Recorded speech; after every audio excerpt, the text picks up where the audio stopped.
பாவலர் எரிசின கொற்றவன் அவர்களின் கவிதை வடிவில் காமத்துப்பால். தேவதையின் பூவிதழில் தேன் இருக்கும் என்று எண்ணி தேன்பருக வண்டினங்கள் துடிக்கும்.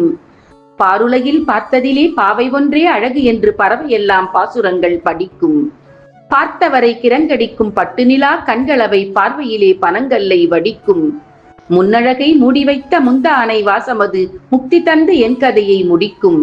என்னை அவள் பார்க்கையிலே இருவிழிகள் நோக்கையிலே இன்பமெந்தன் இருதயத்தை உருக்கும். வஞ்சி அவள் வனப்புதனை வானவில்லும் பார்த்திருந்தால் வண்ணங்களை இழந்து அது கருக்கும். கலாப மயில் ஒன்று கன்னியினை பார்த்து விட்டால் தானழகு இல்லை என மறுக்கும். இளையவளின் இடையழகு இப்படிவா என அழைத்து இருதயத்தில் இச்சையினை பெருக்கும்.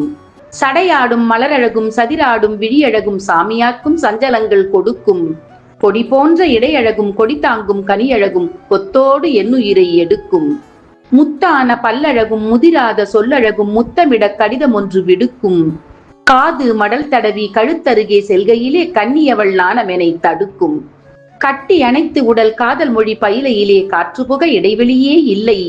இறுக்கி அணைத்து என இன்னும் கொளுத்தி விட்டால் இதுவன்றோ இன்பங்களின் எல்லை. கட்டி அணைத்து உடல் காதல் மொழி பயிலையிலே காற்றுபுக இடைவெளியே இல்லை. இறுக்கி அணைத்து என இன்னும் கொளுத்தி விட்டால் இதுவன்றோ இன்பங்களின் எல்லை. திருக்குறள். பால் காமத்துப்பால். இயல் களவியல். அதிகாரம் 111. புணர்ச்சி மகிழ்தல். குறள் எண் 1108.